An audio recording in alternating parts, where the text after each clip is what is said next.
Hey guys!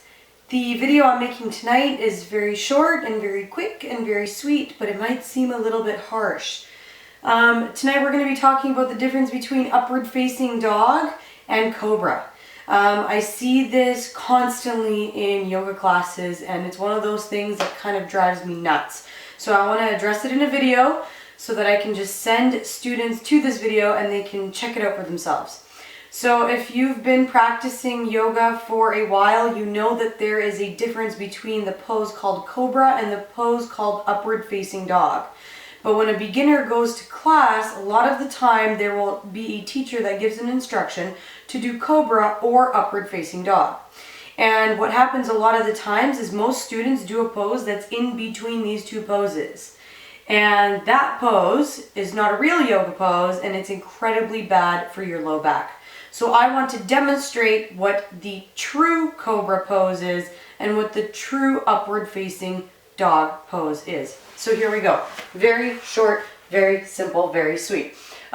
We come to a place in plank in our sun salutations where we come all the way down to our belly. Now as you see, when I came down to my belly, my hands landed in the same line with the center of my chest. Then I untuck my toes and I root the tops of my feet down. From there, you want to get long from your waistline into your armpit. Then you want to get your shoulders onto your back, take your throat back, leave your elbows bent and curl up. Now you really want to reach those shoulders back to reach your heart forward. But if you guys can see, my pelvis is still touching. My low belly is still touching the mat here. Okay, my elbows are bent and they're close to my sides. They're not out here. They're all the way down by my sides and the shoulders are rolled onto my back. This is a Cobra. Now, I'm going to come all the way down and I'm going to slide my hands back just a little bit. Now I'm going to go into upward facing dog. Very similar pose, but now my arms straighten.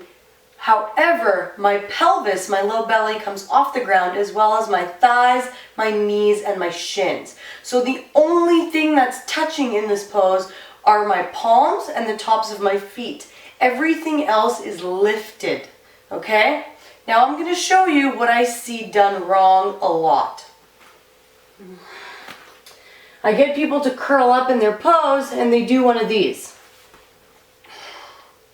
They leave their thighs, their knees, and their shins touching, but their pelvis is off the ground. Their arms are straight, but they're not lifting here. They're not engaging. They're down here. And that is going to compress your low back over time. You want to be very, very, very careful in your yoga practice. If you're not strong enough to come into a full upward facing dog, stop straightening your arms if your thighs are touching the floor. Over time, that is going to cause some major compression in the low back. And I'm very passionate that yoga can help heal people.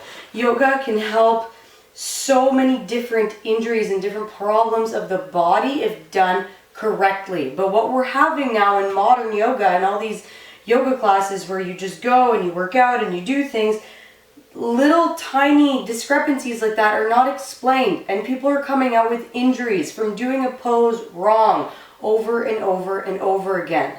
So please,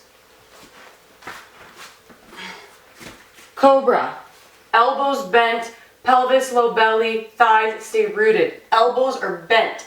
The only way you can straighten your arms is if you come all the way up. Thighs, knees, and shins. Okay? Nothing in between, guys. Please, please, please take that into account. Bring it into your practice. Make your practice a healthy, alignment-based practice. Know what's going on in your body. Learn these things. They are so important to keep you safe. Thank you so much for listening.